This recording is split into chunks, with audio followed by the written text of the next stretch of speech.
bem-vindas e bem-vindos ao Próspera Podcast. E hoje a gente vai falar sobre os muros que a pobreza ergueu na nossa mente. Para falar que não adianta, mesmo quando a gente chega lá, essa jornada não é tão fácil quanto as coisas que as pessoas narram, né? Dizendo que é fácil e tal. A gente sabe que a gente chega lá e ainda continua com uma série de angústias, de inquietações. Mas a gente começou celebrando para entender que também é importante celebrar a nossa trajetória, a nossa história e as nossas conquistas. E assim como é importante celebrar as nossas conquistas, é importante materializar a celebração. Né? A partir de momentos de prazer, de lazer, entre pessoas que a gente ama, que a gente gosta. Estamos aqui hoje celebrando mais um episódio do Prósperas, o fechamento dessa primeira temporada com vocês, o possível sucesso desse projeto, porque tá aí, tá na rua. E é isso, hoje nós estamos celebrando e vamos celebrar junto com vocês. E também bater um papo sobre as coisas que a gente ainda não se permite fazer, ou se permite fazer, mas que sente um pouco aquela angústia, aquela inquietação nos espaços. Por que isso acontece? Que espaços são esses? Que auto-julgamentos são esses que a gente faz, inclusive, antes de ser julgado pelo outro. Exato. Que aparecem quando a gente pensa em fazer alguma coisa que parece ser assim, muito nova, ou até mesmo transgressora dentro desse contexto que a gente aprendeu a viver, né? É isso, então vamos pro papo.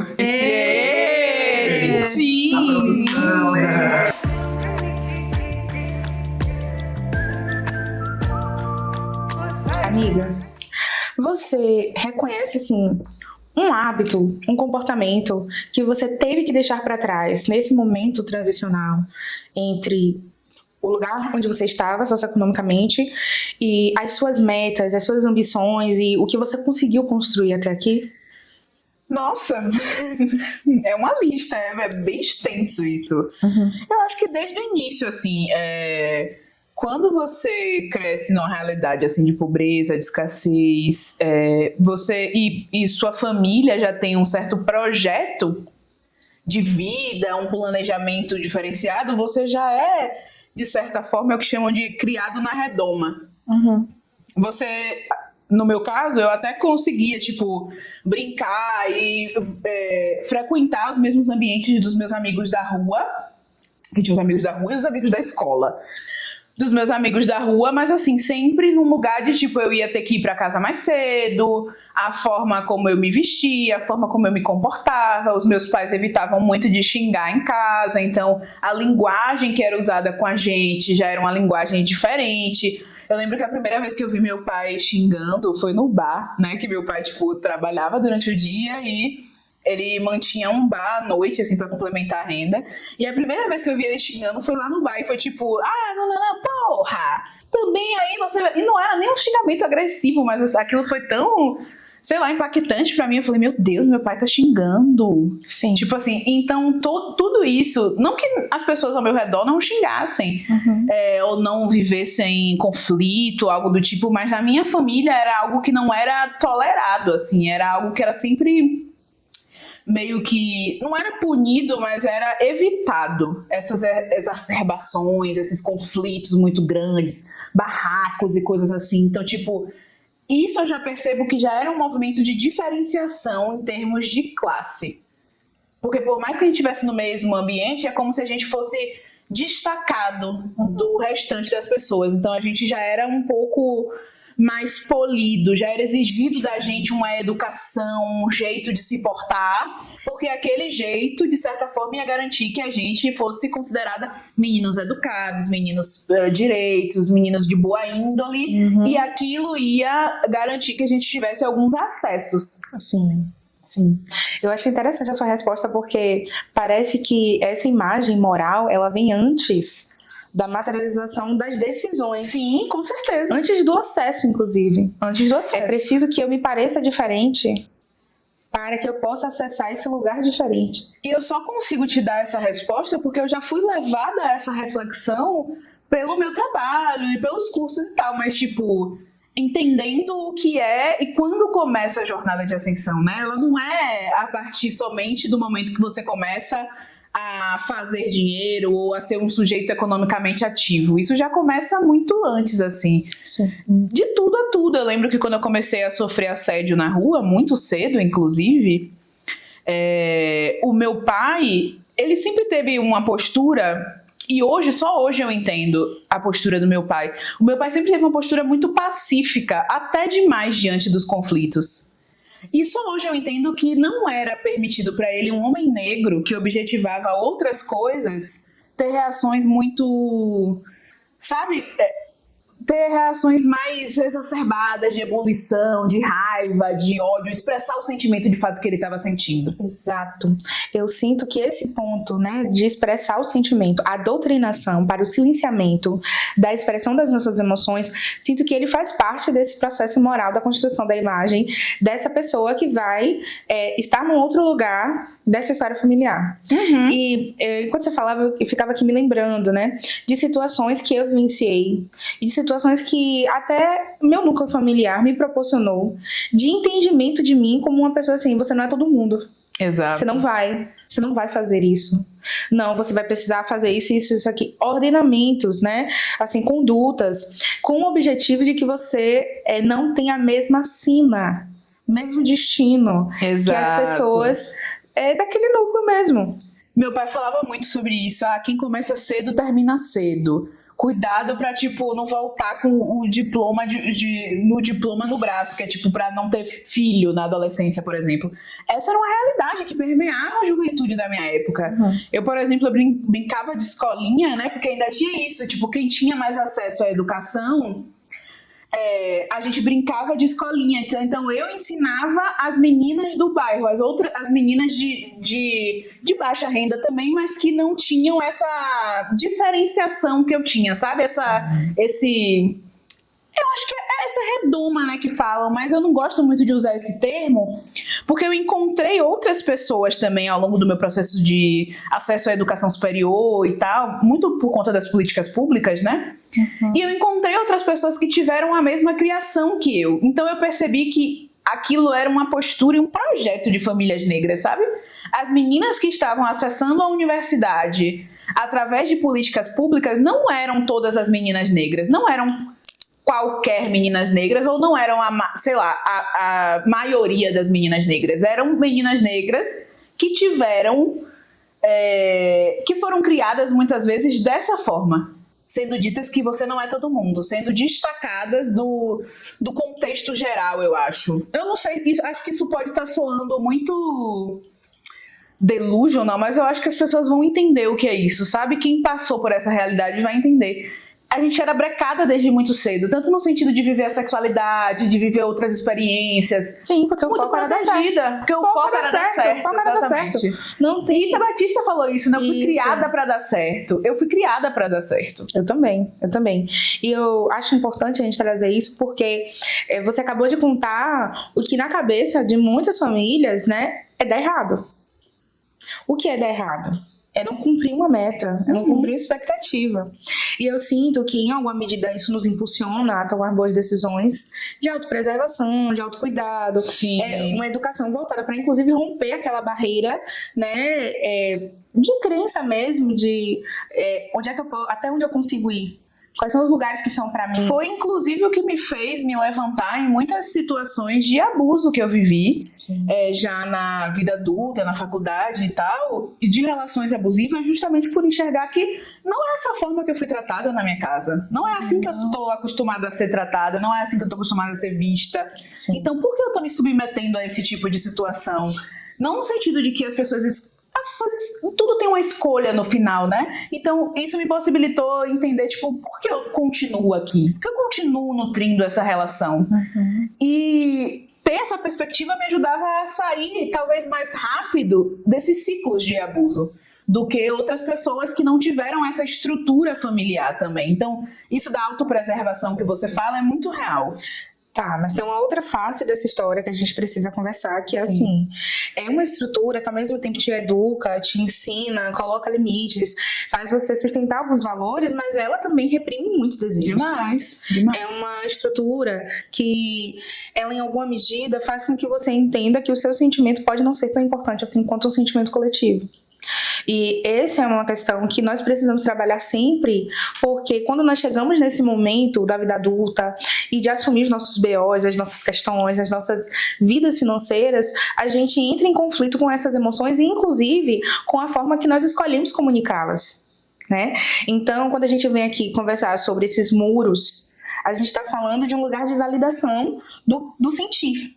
Validação do que estamos sentindo nesse momento de mudança, nesse momento de transformação, nesse momento de entendimento que às vezes a vida nos levou para lugares muito distantes de onde nós viemos e que haverão mudanças e nós precisamos aprender que esses sentimentos eles são muito importantes. Sim, e acho que é por isso que a gente cria coisas e fala sobre isso, justamente para tentar validar o quanto isso é importante e é decisivo também na nossa vida, né? Na forma que a gente se comporta daqui para frente. Como a gente quebra esses muros que foram construídos, né? Porque o dar certo também é isso. É um processo que vai construindo uma série de muros na nossa mente, né? E quando a gente fala desse dar certo, esse dar certo também vem com muita abdicação. E é um projeto desde sempre. Então é importante falar sobre isso quando eu falo... até num outro episódio que a gente comentou sobre isso, sobre a nossa história ser cara, e se alguém vai ganhar dinheiro com a nossa história tem que ser a gente. Essa história é muito cara porque ela vem permeada de uma série de sacrifícios que foram feitos ao longo do caminho, da trajetória, e que precisam ser reconhecidos nesse lugar de importância, sabe? O quanto a gente deixou de viver também para dar certo. Quais foram as coisas que a gente abriu mão para dar certo e segue abrindo mão, né? E segue... comprometida com esse projeto intergeracional. E, ao mesmo tempo, isso só comprova o quanto a gente precisa correr 3, 4, 5 vezes mais para conseguir chegar. Porque olha a série de coisas que a gente precisou fazer e abrir mão muito antes de saber até o que era isso, até o que era dar certo, até o que é ascender ou ser uma mobilidade econômica. A gente precisou fazer sacrifícios antes mesmo de se entender enquanto pessoas pobres. Essa consciência de que, eu tô correndo, eu tô indo, mas aonde é que eu mudo o passo? Haverá mudança de passo? Sim. Eu tô aqui, um trator, passando por cima de todas as dificuldades para alcançar ali aquele objetivo, mas por quê? E a gente conhece, por exemplo, na família muitas vezes pode ter uma pessoa, né, que já passou por isso, mas ninguém vai te contar como é. Experimentar, sentir, passar por isso. E eu acho que nesse sentido a gente precisa ter muito cuidado com essas fórmulas de bolo, com essas narrativas milagrosas de ascensão, de que é só fazer isso. É só fazer isso, gente. É só pensar assim. É só reprogramar um mindset. Gente, isso não existe. Isso não existe. Por quê? Se a gente tem uma história e isso faz parte do nosso passado, não tem como a gente apagar isso. A gente precisa trabalhar como é que nós nos sentimos diante das dificuldades. Sim. Pensar nesse tempo espiralar, ele é muito interessante, né? Quando a gente pensa na concepção de tempo dos povos iorubais, porque o passado ele nos compõe, ele tá aqui no hoje. Né? O que gostam muito de falar nesse conteúdo de psicologizado na internet, né? A sua criança interior, ela segue dentro de você, mas é uma forma de dizer que o seu passado, ele continua ali acontecendo, sabe? Dentro de você e moldando também, influenciando suas decisões no presente. Sim. E o resultado delas no futuro. Então tá tudo acontecendo ao mesmo tempo. Mas não vai ser negando a criança, não vai ser colocando a criança de lado que a gente vai conseguir viver bem a vida adulta. Nem em qualquer idade, qualquer tempo da vida. A gente não pode menosprezar nenhum tempo da nossa vida. Todo o tempo da nossa vida é precioso e é importante para a nossa continuidade. Né? Tanto que, por exemplo, a memória que nós temos dos nossos antepassados afeta muito as escolhas que nós fazemos hoje. Eles são nossos referenciais. A forma como nós lidamos com os nossos valores, com as nossas escolhas também influenciam, se ampliam na coletividade. Então não tem como a gente ignorar, né? Que é essa dimensão da espiral que vai fazer a gente fazer as pazes, né, com esses lugares da nossa vida, para que a gente possa tomar decisões melhores. Tá. Você tá falando isso e eu tô aqui pensando que eu sempre atribuí essa questão que eu tenho uma culpa muito grande, essa hipervigilância. Se expondo, gente. Eu tô, né? Eu tenho essa coisa. Eu gosto. Eu sempre, você gosta, porque você não gosta de se expor, os outros se expõem, você analisa em cima daquilo. Psicólogo.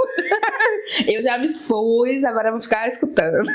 Mas é isso, eu sempre atribuí essa questão a ter essa experiência de ter vivenciado a infância na igreja, né? E tipo, Eu fui uma criança que eu fui colocada num colégio evangélico, tipo colégio de bairro, mas a gestão evangélica. E era um colégio onde se colocavam... Tinham muitos pretinhos nesse colégio, se colocava aqueles os pior da turma, sabe assim? Que a família tinha um pouquinho mais de condição e botava lá para poder, além de ter uma educação um pouquinho melhor, tipo, aprender esses outros valores que na escola pública talvez a criança fosse exposta a outras realidades que fosse fazer com que ela pudesse dar errado. Coisas desse tipo. Então, tinham outras crianças que vieram de escola pública e tal, e que estavam lá, sabe, para serem corrigidos, de certa forma. E a gente era obrigado a ir pro culto toda quarta-feira, não sei o que e tal. Tinha um culto, né, cancelava a aula e a gente tinha que ir pra igreja. E tinha uma igreja dentro da escola. E eu era a criança que, tipo, é como se eu tivesse já internalizado isso tão bem, essa questão da estrutura, que eu ia sozinha. Os meus pais não eram evangélicos, eu que ia todo sábado. Eu saía da minha casa andando e eu mesma ia pra igreja. Eu mesma assimilava aquelas coisas. Teve um momento que a minha mãe começou a ir comigo e aí a seguir as irmãs dela, se converter um curto período. O meu pai nunca. Mas eu ia sozinha. Então, tipo, eu me colocava naquela situação. E quando você fala sobre... Óbvio, criança, né? Quando você fala sobre essa questão de... o quanto essa hipervigilância, essa autocobrança e tal vem da estrutura familiar, ou não se permitir também, às vezes, eu tô lembrando, eu acho que talvez isso venha um pouco dessa realidade familiar, de ser um projeto desde sempre, talvez muito mais do que da igreja, do quanto eu internalizei a culpa cristã. Mas faz sentido, é ambíguo, porque a culpa cristã tá em todo lugar, né? Tá na cultura, não é só na família ou na igreja. E eu sinto que nesse lugar de reforço cultural, a gente acaba aprendendo muito cedo o que é, digamos assim, né? Um lugar onde nós podemos ser mais, receber mais afeto. Porque ser uma criança transgressora não é fácil. Ainda mais quando você vem de uma família que tem assim, uma relação com a escassez, em que muitas vezes a família não tem muito espaço para diálogo, para atenção, porque existem problemas mais profundos. É muito difícil uma criança transgressora. Então, qual é o caminho mais fácil de ser uma criança mais amada? De receber mais atenção, afeto? É ser uma criança fácil de lidar, né? Sim, que não dá trabalho. Então, a gente internaliza muito cedo quais são os lugares que a gente pode aprender a ser, sabe? E eu acho que eu também, quando você tava falando, tava me lembrando da minha vivência. Eu venho de uma família terrivelmente evangélica e isso marca muito da minha educação. E eu hoje observo para a minha forma de enfrentar conflitos e é muito marcado por esse lugar de não ser uma mulher negra barraqueira, de não ser uma mulher negra problemática. Não porque isso foi ensinado a mim, mas porque minha mãe... Entendeu? Em diversos momentos que ela ia reivindicar os direitos dela, eu via a forma como ela era maltratada nos espaços. E eu não queria ser como ela, não queria ser tratada daquela forma. Não que ela estivesse tomando decisões ruins, mas porque naquele momento eu estava vendo a materialização da violência racial diante do corpo de uma mulher negra que estava aqui, ó, o preço, estava esse aqui, ó. Por que você está querendo que eu pague a mais? E movimenta aquele bom preço inteiro para conseguir pagar as coisas no valor que estava ali, no direito dela. Em diversas situações de atendimento. Então, a gente aprende desde muito cedo como se proteger de certas violências. Sim. E eu sinto que quando a gente olha para o hoje e pensa no passado como esse lugar que em algum momento aquilo que a gente não deixou aparecer, né? Que aquilo não cuidou, não teve a oportunidade de cuidar, aquilo vai aparecer na nossa vida como, assim, bom, agora acho que ela relaxou, acho que eu posso dar as caras, né? A criança pode dar as caras, né? Então, em alguma situação, a gente vai precisar acolher esse sentimento que estava lá no passado. É verdade. A gente vai precisar acolher essa criança, porque naquele momento da nossa vida, a gente não tem as ferramentas que a gente tem hoje. Sim. Hoje a gente tem psicoterapia, hoje a gente tem organização financeira, hoje a gente tem uma série de espaços que desenvolvem autoconhecimento. Sim. Naquele momento o que a gente tinha era o quê? A consciência de si daquela forma. Exato. E eu tinha um pouco dessa... não é nem rancor, nem nada, mas eu falava pros meus pais, por que vocês me criaram assim, pra ser, tipo, muito educadinha, muito polida, muito docinha? A partir do momento que eu pisei o pé fora de casa, eu já comecei a sofrer violência, tipo, eu lembro que foi, tipo assim, maternal, 3 anos, minha primeira experiência na escola, eu apanhava todos os dias de uma menina branca. E eu só fui, tipo, entender que eu tinha que reagir porque a minha mãe falou, não, aí você tem que revidar. Mas até então eu não tinha ferramenta nenhuma. E eu achava muito que era por conta da forma que os meus pais me criaram e que faz sentido também, para que eu não fosse lida como essa criança negra difícil. A gente sabe como são as crianças negras na escola, né? Se dá trabalho, essa criança vai ser excluída na escola e ela não vai ter as mesmas oportunidades de aprendizado que as outras. A minha mãe colocou meu nome com a letra A para eu poder sentar na frente na escola. Uhum. É um projeto desde sempre, ainda que não seja, tipo, planejado e pensado, é um projeto. Meu irmão, o nome dele ia ser Alexandre. Minha mãe só não colocou com A também, porque ia ficar com o apelido de Xandinho, e ela não gosta de apelido. Tudo bem. E aí, pronto. Mas pensar isso, né, eu fico pensando que, tipo, a postura do meu pai de ser muito apaziguador diante dos conflitos também vem desse lugar, sabe? Um homem negro explosivo, ele tá dando de frente com a morte o tempo todo. E colocando não só ele em risco, né? Porque como a família dele. É isso, né? A gente vive em coletividade. E, assim, você vem de uma cidade do interior, não sei como é pra você essa dinâmica de reconhecimento, mas quando eu morei na cidade do interior, eu era filha de Dona Miriam. Sim, total. Então, minha mãe trabalhava numa prefeitura com um cargo de confiança. Então, tudo que ela fazia respingava na família. O que acontecia lá, que tinha o nome dela, respingava na família. Se eu tivesse notas ruins, respingava nela. A gente não tem, muitas vezes, a oportunidade de ser um sujeito desassociado da coletividade familiar. Sim. Porque a narrativa é essa, ainda mais para nós, pessoas negras, somos todos da mesma laia. Né? As narrativas racistas que existem sobre os nossos corpos é o quê? Quando não caga na entrada, caga na saída, é tudo igual. É tudo igual. Então, essa uniformização faz com que a gente perca a oportunidade de ser reconhecido como ser humano e faça parte tudo de um mesmo conglomerado. E isso é muito difícil de ser reconhecido quando a gente olha pra trás. Uhum. Porque é massa contar uma história de sucesso, né? É massa contar uma história assim, pô, cheguei, tô aqui, Sim, fazendo isso, falando disso. Mas pensar nisso como uma trajetória de superação, às vezes é muito difícil. Por mais que isso venda, no lugar do sentir, no lugar da emoção, acessar, cuidar desses traumas, para que a gente, inclusive, possa ficar em paz com o nosso passado, dizendo, talvez eu tenha feito tudo que estava no meu alcance para sobreviver naquele momento. Eu tomei decisões que eu poderia, era o que eu tinha na minha mão. E quando você fala da criança buscar os mecanismos e as formas de ser mais amado, eu consigo compreender que talvez não tenha sido só a criação dos meus pais, tenha sido também uma busca minha por essa atenção e por esse amor. Então, se tornar essa criança muito educadinha, muito polidinha, muito não sei o quê, também pode ter sido uma estratégia. Quando eu olho e lembro de Rafael, que ele era mais difícil, Rafael sempre teve, minha avó sempre falava que ele tinha, ele tem um coração tão bom, não sei o que, não sei o que. Ele sempre foi uma pessoa boa. Meu irmão é uma pessoa muito boa. Mas ele é um menino, né? Um menino negro. Então, tipo, qualquer coisinha já era o cúmulo. Qualquer coisa. O Rafael às vezes reagia a uma coisa que ele sofreu e era já tirado como problema, assim. Então, hoje eu consigo enxergar a repressão que eu tive, né, nesse lugar de ser um projeto, mas eu consigo enxergar também, acho que por ser mais velha, a repressão que ele viveu também, no sentido de não poder ter cortes de cabelo determinados, Sim. não poder pintar o cabelo de tal forma, não poder usar a roupa caindo, tipo, mostrando a cueca, várias pequenas coisas que vai formando. É isso, são tantas camadas e tantas abdicações que hoje, quando eu olho para isso, e acho que aqui agora caindo mais a ficha sobre isso, é que eu consigo enxergar toda a trajetória e todo o corre que foi para, tipo, me tornar quem eu sou hoje.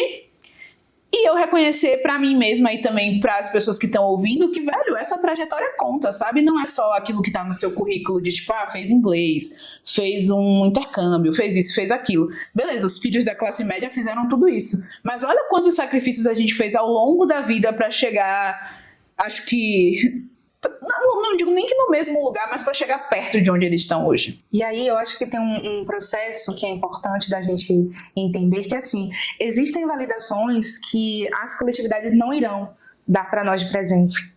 Somos nós que precisamos fazer. Porque só nós sabemos quanto custa. Só você sabe o que você enfrentou. E mais ainda, assim, não é só o acessar, é o sustentar. Quanto custa para você sustentar quem você é? Quanto custa para mim? Eu e a minha psicóloga sabemos. Porque é caro. Quando eu digo caro, eu não estou falando de dinheiro. Estou falando de quanto custa acordar todos os dias e olhar para mim e reconhecer que esse corpo aqui não é só um corpo de luta. É um corpo de afetos, é um corpo que merece cuidado. E que o cuidado, ele não é dominação. O cuidado, ele é uma esfera de construção na relação com o outro. Eu não preciso me submeter a situações de violência, de subjugação, para receber esse afeto. E isso faz parte de um processo muito individual de cada um de nós. Então, eu digo que cada um dentro de nós tem assim, um baú de tesouros, que a gente vai todo dia depositando alguma preciosidade que tem a ver com esse processo interno individual. E cada um sabe quanto tem ali dentro.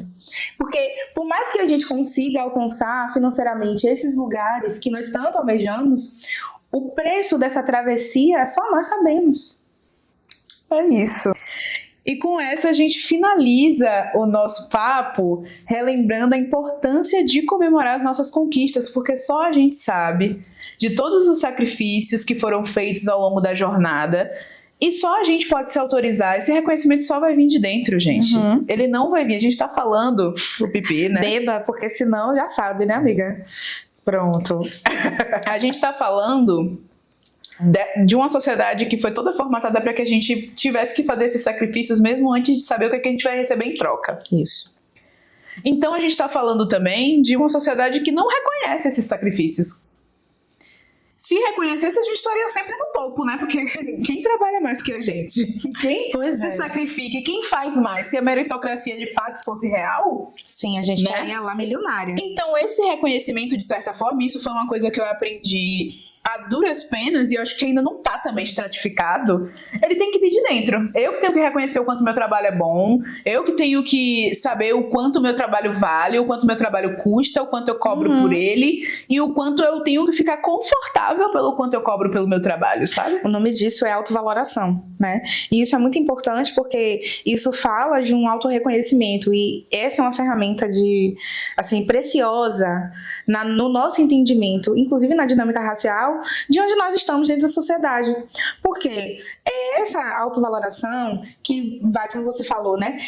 Reconhecer o preço e o valor das coisas, mas especialmente o valor das coisas que a gente não vai contar necessariamente financeiramente, que é, assim, quando a gente faz uma coisa pela primeira vez, como esse podcast, que pra mim é a primeira vez que eu tô aqui construindo uma coisa tão bonita com você e realizando um sonho, que é colocar no mundo, falar sobre saúde mental e dinheiro, mas também com uma mulher preta, falando para mulheres pretas, pessoas negras em ascensão.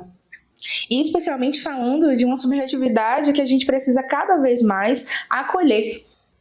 Então, da mesma forma como eu estou fazendo aqui uma coisa pela primeira vez, quantas barreiras, quantos lugares, quantas coisas a gente acaba acessando. E o valor disso, o valor de acessar, o valor de viver aquilo. Sim, e quando você fala assim eu tô aqui correndo, eu tô passando o trator por cima de tudo, quando é que eu paro? Quando é que eu descanso? Isso. É isso, a gente não tem assim, essa coisa, quando é que eu vou me autorizar a descansar? Quando é que eu vou me autorizar a escolher se eu pego ou não pego aquele trabalho, se eu faço ou não faço aquele determinado sacrifício, se eu venho me sacrificando desde que eu me reconheço por gente, quando é que eu vou finalmente respirar e relaxar e achar que, beleza, eu conquistei, esse novo lugar é seguro, sabe? Esse lugar que eu tô pisando, ninguém vai, sei lá, me derrubar daqui. Sim, sim. Então é muito difícil lidar com isso e ao mesmo tempo, é como se fossem sempre primeiras vezes, sabe?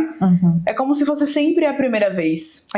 Mas é importante que a gente também cuide, né, desse processo, porque o fato de ser a primeira vez não quer dizer que a gente nunca vai viver isso de novo. E aí a gente volta para aquela conversa que a gente teve naquele último episódio sobre falta e carência, né? A gente não precisa todas as vezes que acessar algo novo, ficar com medo de retornar para o lugar da escassez. Então, às vezes a gente não imagina que vai fazer um curso de inglês, que vai fazer um curso de francês, que vai fazer terapia, que vai contratar uma pessoa especializada para ajudar a organizar suas finanças, como esse cuidado, né? E é o que eu falei, assim, o cuidado, ele não é uma dominação. Como se relacionar com isso de uma forma saudável? Então, a gente precisa começar a se abrir, a olhar para a nossa vida como esse lugar onde as coisas também podem fluir. E isso tem muito a ver com uma outra neurose, né? Uma outra questão de classe também, que é o eu tenho que dar conta de tudo, eu tenho que ser forte o tempo todo, eu tenho que me bastar, é aquilo, né? Eu, como uma pessoa gorda, eu nunca deixei que ninguém me carregasse. Então, em brincadeiras de tipo, vamos brincar de briga de galo na piscina, eu nunca ficava por cima. Porque ninguém nunca ia, tipo, ser capaz de carregar o meu peso ou o meu fardo. Isso acontece emocionalmente também, e eu vejo muita gente que vem pra pagar por uma consultoria financeira me dizer isso. Mas eu nunca me autorizei a pensar que eu poderia terceirizar esse cuidado, que eu tinha e o que eu precisava investir em alguém que me ajudasse com isso, porque na minha cabeça eu sempre precisei me bastar em tudo, tipo, eu tinha que ser forte o tempo todo, eu tenho que saber. Como assim você não sabe gerenciar o seu dinheiro? Que dinheiro? Que você nunca teve dinheiro? Você nunca foi boa com isso mesmo? E aí, como é que você vai fazer? Então, é como se as pessoas tivessem que ser sempre autossuficientes. Não pudesse contar com nada nem ninguém além delas mesmas. Então, é muito difícil, de fato, pedir ajuda, terceirizar isso, pagar por isso para outra pessoa. Eu concordo com você. E uma vez eu fiz essa pergunta no meu Instagram, né? Quais foram os muros que a pobreza ergueu na sua mente? E as pessoas falaram diversas coisas. Desde inglês, fazer um curso de inglês, fazer um intercâmbio, viagem de avião, planejar uma viagem. Então, pensar quantos dias eu vou passar na cidade, quanto eu vou gastar, o que eu vou comer, quais lugares eu quero ir. Até estar em um restaurante mais caro, por exemplo, quando você senta para comer e a sua conta dá R$200. E as pessoas acharem aquilo absurdo ao ponto de suar frio, mesmo sabendo que tinham dinheiro na conta para pagar no débito. Sim. Ainda assim, aquilo ser uma experiência muito angustiante para elas. Sim. Então eu penso que isso também não é só sobre agora eu tenho acesso, é sobre a questão emocional, tudo que acontece tanto fisicamente quanto emocionalmente quando você chega lá, quando você acessa. E aí? Não me contaram como é essa parte, gente, né? É bem assim que as pessoas se sentem, e não me contaram como é essa parte. Mas esse processo de autoconhecimento, ele é muito importante. E que bom que, assim como eu, outras profissionais, né, de saúde mental, eu tenho certeza que outros profissionais de outras áreas estão cada vez mais falando sobre isso, porque esse é um tema que nós precisamos cada vez mais ampliar a discussão. Não dá pra gente colocar isso como se fosse uma questão individual de cada um, como se não fosse parte de um movimento estrutural, né? E eu acho que é isso. E reconhecer a experiência da pobreza e da escassez nesse lugar é o primeiro passo, assim. Sim. Porque começar a achar que, né, construir isso foi construído como se fosse algo individual e individualizar isso é muito cômodo, porque aí a sociedade em si não se discute sobre a desigualdade, sobre as questões econômicas nesse lugar. Exato. Um lugar que gera ramificações e traumas para o resto da vida. Sim. Então é isso, gente. Se vocês gostaram desse episódio do Prósperas, da nossa primeira temporada, deixe a gente saber disso. Comente, compartilhe, mande as pessoas nos seguirem, fale da importância desse projeto. Se você tá com problema com alguém que, porque tá dizendo que você é preta Patrícia, porque você perdeu a essência, porque isso, porque aquilo, manda ouvir o podcast Prósperas. Manda a pessoa ir se informar, entendeu? Sim. Informação sempre importante. Exatamente. E entre no link do nosso grupo Prosperar Juntas, onde a gente vai compartilhar spoilers dos próximos episódios, e você pode também contar a sua história para que a gente traga aqui para discutir nos próximos episódios do Prósperas.